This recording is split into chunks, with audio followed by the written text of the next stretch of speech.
महाविकास आघाडी महिलांचं शिष्टमंडळ राज्यपालांची भेट घेऊन बाहेर आलेलं आहे। यामध्ये प्रियंका चतुर्वेदी, जया बच्चन, फौजिया खान यांचा समावेश आहे।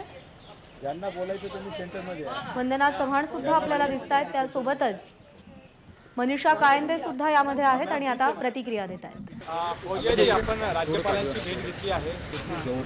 मेन अजेंडा काय होता? आम्ही आज सर्व महाविकास आघाडीच्या आणि आम्ही जे एक लाईक माइंडेड जे आहे सगळे पक्ष आम्ही जाऊन माननीय राज्यपालांची भेट घेतली। कारण महाराष्ट्रामध्ये जग पुढे जात असताना, जग जे आहे आधुनिकतेकडे जात असताना मात्र महाराष्ट्र जे आहे याची बुलेट ट्रेन जे आहे मागे प्रिमिटिव्हिझम कडे नेण्याचं काम इथे होतोय। आणि महिलांच्यासाठी ज्या पद्धतीने आता एकामागे एक लोक जे आहे अपमानास्पद असं भाष्य करू लागलेले आहे आणि ते लोक जे आहे सरकारमध्ये बसलेले लोक आहे, याची वेदना आणि याचा राग हे सगळ्या लोकप्रतिनिधी महिलांना आहे। कारण आम्ही लोकप्रतिनिधी आहोत, आम्हाला लोकांना जे आहे सांगावं लागत आहे की तुम्ही जर सेफ नाही आहेत, तुम्हाला सुरक्षा नाही आहे, तुम्हाला काहीतरी कोणी बोलू शकतो तर कोणी लोकप्रतिनिधींना काय बोलतोय, एखादा मंत्री कोणी जे आहे एखादा पत्रकाराला बोलतो किंवा टिकली लावून या असं म्हणतो, कोणी एखादा कार्यकर्ता भाजपच्या एखाद्या आमच्या पक्षाच्या कार्यकर्त्याला तोंडावर थप्पड मारतोय। म्हणजे हे कुठे जात आहेत महाराष्ट्र? आता महिला गप्प बसणार नाहीये आणि म्हणून आम्ही सगळे राज्यपालाकडे जाऊन आम्ही निवेदन केलेलं आहे की त्यांनी आता सरकारला बोलून सरकारला जे आहे त्यांनी म्हणजे सांगितलं पाहिजे की हे बरोबर नाहीये।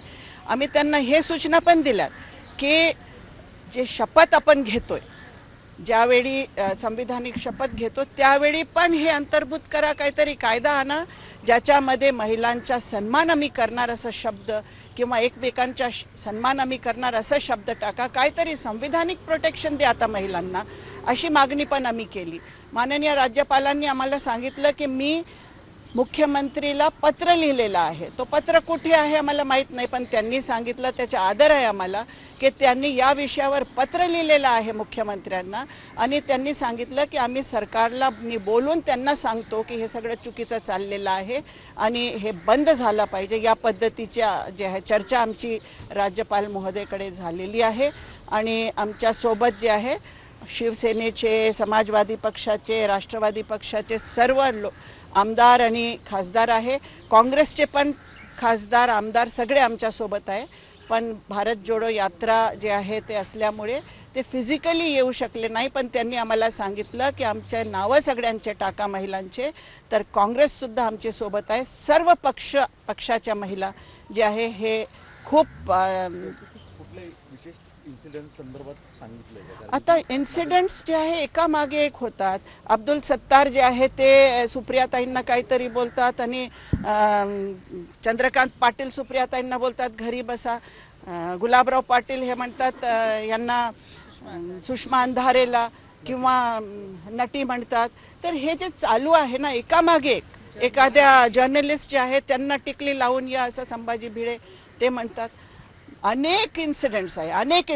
आता आमची याने मर्यादा संपलेली आहे, आता धैर्य आम्हाला येत नाहीये, म्हणून काय करावं असं की लोकप्रतिनिधीचे असं हाल होत आहेत तर मग सामान्य स्त्रीचं काय होईल या महाराष्ट्रामध्ये? हिंदी में जानना चाहेंगे MBA डेलीगेशन जयाजी हिंदी में बोल। हाँ जयाजी, एक जितेंद्र आव्हाडांची काल इन्सिडेंट जो गोष्ट झालेला आहे त्या संदर्भात स्पेसिफिक काय बोलणं झालं? येस, त्याच्याबद्दल सुद्धा आमच्या बोलणं झालं की गृह खातं जे आहे ते अधिक एक्सप्लॉइट करत आहे। जितेंद्र आव्हाड त्यांनी जे आहे बिलकुल विनयभंगाचा काही प्रश्नच येत नाहीये।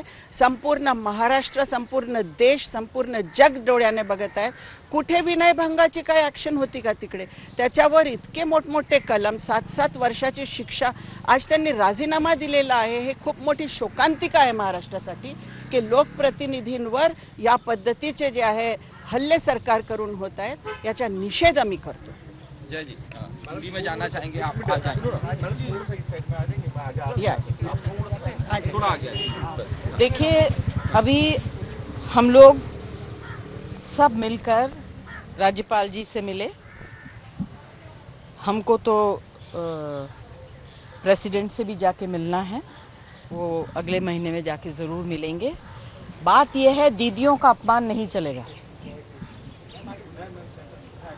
दीदियों का अपमान नहीं चलेगा और हम सहने वाले नहीं हैं। और मैं ये सोचती हूँ, चाहे कोई भी सरकार किसी स्टेट के भी हों, अगर कोई भी पॉलिटिशियन या पार्लियामेंटेरियन और खास तौर से महिलाओं के ऊपर किसी तरह के गंदी बातें करे, अपमानित बातें करे, उनको अपमान करे, अश्लील चीजें कहे, ऐसे लोगों को बाहर निकाल देना चाहिए और एक एग्जाम्पल बनाना चाहिए कि पॉलिटिक्स में ऐसे लोगों के लिए कोई जगह नहीं है।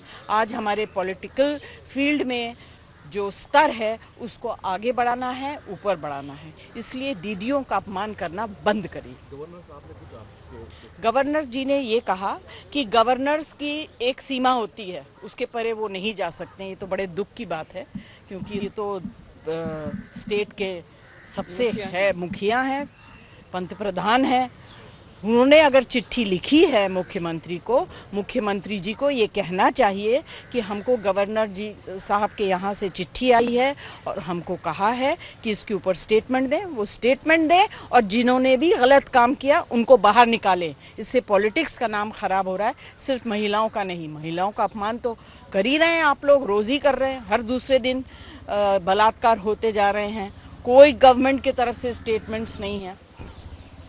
अब हम क्या बताएं, कल भी उन्नाव में ऐसा बलात्कार हो गया, यूपी में तो ये तो एवरीडे का मील हो गया एकदम। ये तो बहुत गलत बात है। ये सरकार को, हर स्टेट के सरकार को इसके ऊपर कार्रवाई करनी चाहिए। आप लोग महिलाओं के ऊपर इस तरह से अत्याचार कैसे कर सकते हैं? शब्द से या एक्शन से नहीं होना चाहिए। और मैं कह रही हूँ, दीदियों के ऊपर अत्याचार बंद करिए, ये सहने वाले नहीं हैं। अब महिलाएं बहुत ताकतवर होने लगी हैं और उनके हाथ में भी ताकत है, उनके जबान में भी ताकत है, वो आगे करके दिखाएंगे। जया जी, आप इतने सारे दल है, जिस दलों में ऐसे लोगों को बहुत सारे टिकट दी जाती है, लड़ने के लिए जगह दी जाती है, फिर आप उन लोगों को क्यों बाहर निकालने में सक्षम नहीं है? ऐसे लोगों को क्यों पार्टियां टिकट देती है और ऐसे लोग चुनाव लड़ने देती है? अभी कौन से लोगों को? जो महिलाओं के ऊपर ऐसे वही तो मैं कह रही हूँ आपसे। मैं कह रही हूँ कि जो इस तरह से महिलाओं के ऊपर टिप्पणी करते हैं उनको निकालना चाहिए पॉलिटिक्स से। ऐसे लोगों को पॉलिटिक्स में नहीं रहना चाहिए। इससे पॉलिटिशियंस की इमेज खराब होती है, इस देश का नाम खराब होता है कि इस देश में इस तरह के पॉलिटिशियंस हैं। यही तो मैं कह रही हूँ।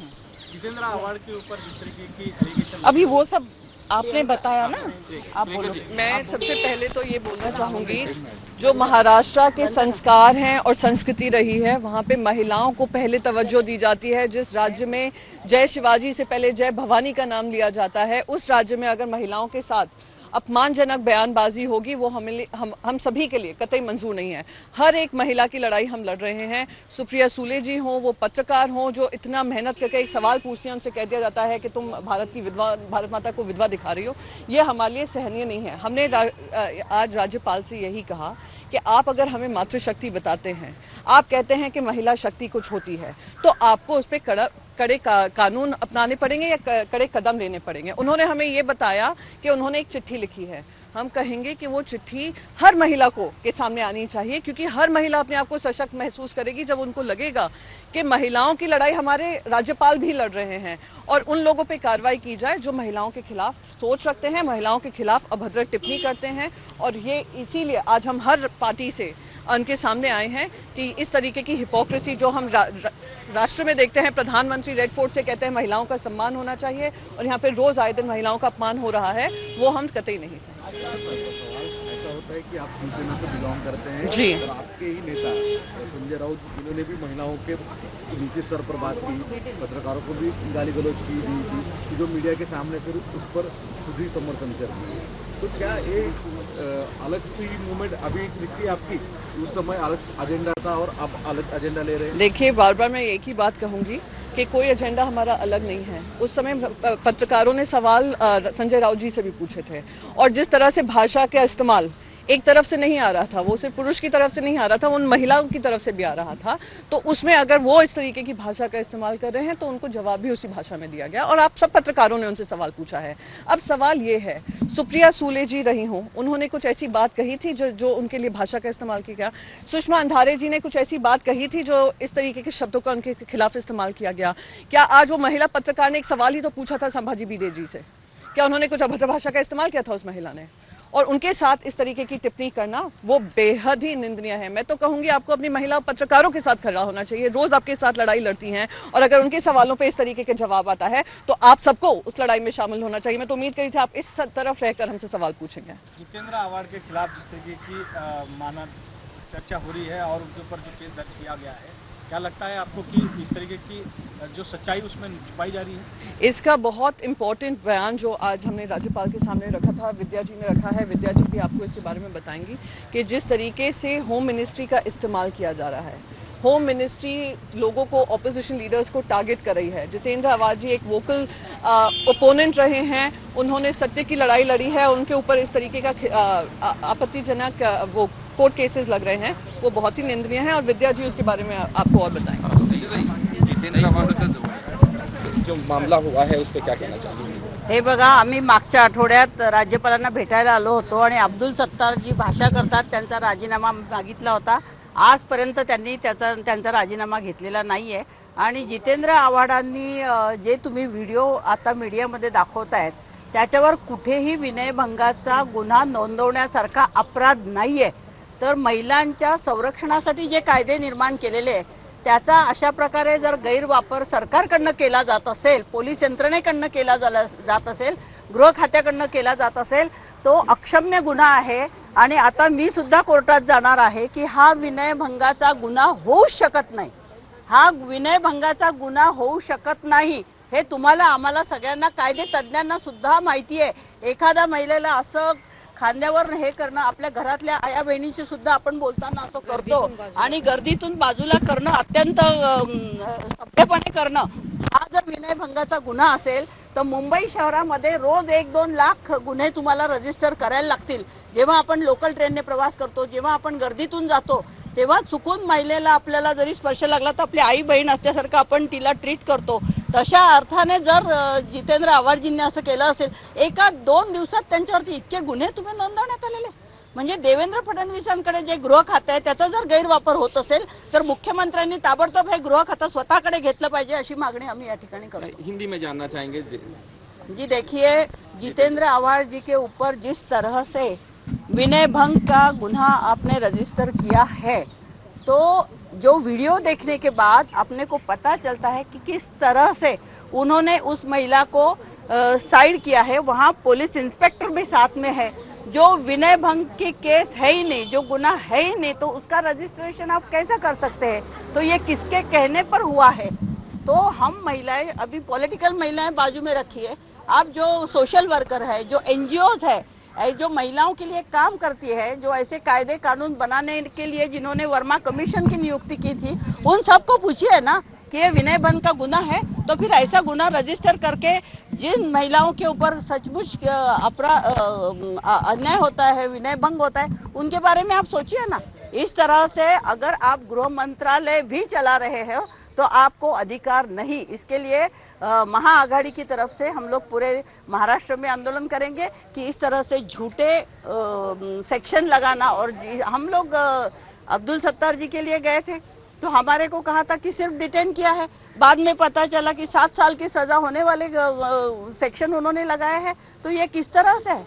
तो जो गुनाहगार है इनको भाजपा के देवेंद्र फडणवीस जी ने बचाने का काम किया है। भीमा कोरेगांव को मैं उदाहरण दूंगी, वहां पर किसके ऊपर गुने किए? भिड़े और एकबोटे के ऊपर रजिस्टर नहीं हुआ केस, किसके ऊपर हुआ? सुधा भारद्वाज जी के ऊपर, वरवरा राव के ऊपर, अनिल तेलतुंबड़े जी जो डॉक्टर बाबा साहेब अम्बेडकर जी नाथ जमात है, उनको भी आज तक जेल में रखा है।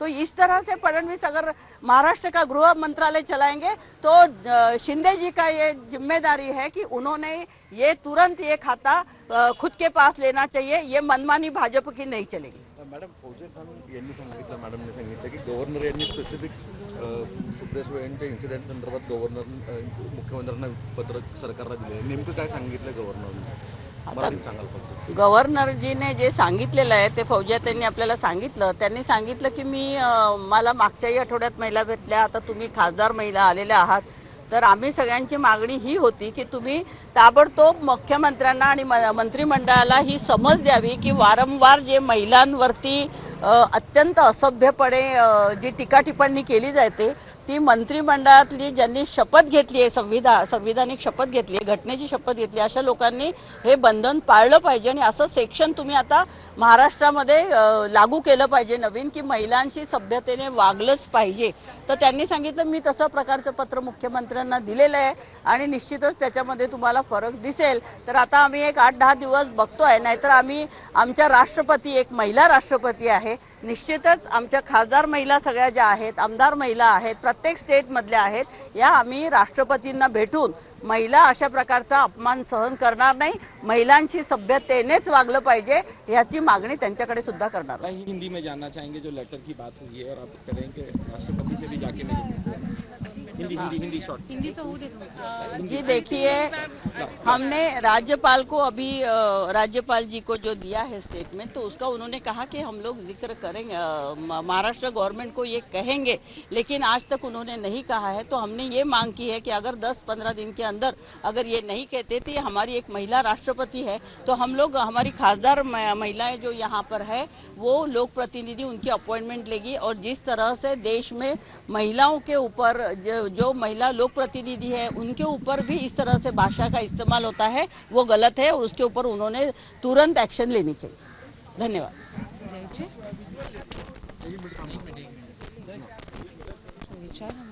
बहुतेक तरी बोललेले आहेत. अजेंडा काय होता?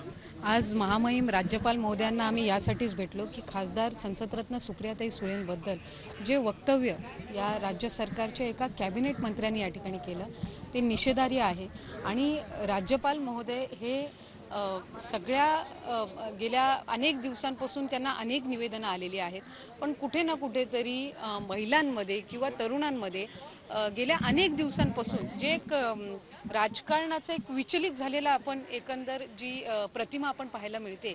आणि आम्ही राज्यपाल महोदयांना इतकीच विनंती केली की आपल्याकडून काहीतरी ठोस भूमिका या संदर्भातली घेतली गेली पाहिजे.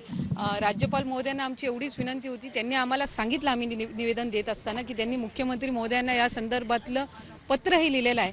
आम्ही त्यांना हीच विनंती केली की आम्हाला सुद्धा त्या संदर्भातली किंवा महाराष्ट्राच्या 12 कोटी जनतेला या संदर्भातली माहिती मिळाली पाहिजे की आपण अशा पद्धतीचे आक्षेपार्ह वक्तव्य ज्या वेळेला केले जातात, एकच नाही तर अनेक, म्हणजे मध्ये सुषमाताईंबद्दल पण झाले, त्याच्यानंतर अनेक महिला लोकप्रतिनिधी असतील, जर महिला लोकप्रतिनिधी ज्या एका पदावर आहेत त्यांच्यावर जर अशा पद्धतीनं वक्तव्य होत असतील, त्यांना जर अशा पद्धतीची वागणूक मिळत असेल, जर पत्रकार म्हणून एखादी युवती त्या ठिकाणी आपलं कर्तव्य बजावत असताना त्यांच्याबद्दल जर असे वक्तव्य होत असतील, तर कुठे ना कुठेतरी एका बाजूला आपण म्हणतो की आपण पुरोगामी आहोत, आपण प्रगतिशील आहोत, देश म्हणून आपल्याला पुढे जायचंय, राज्य म्हणून पुढे जायचंय, आणि मग तरुण आणि महिलांना आपण समान वागणूक किंवा त्यांनी राजकारणामध्ये समाजकारणामध्ये सक्रिय व्हावा असं आपण नेहमी म्हणत असतो. तर अशा वेळेला हे कुठे ना कुठेतरी एकंदर राजकारणाची आणि लोकप्रतिनिधींची प्रतिमा या सगळ्या गोष्टींमध्ये मलिन होत आहे.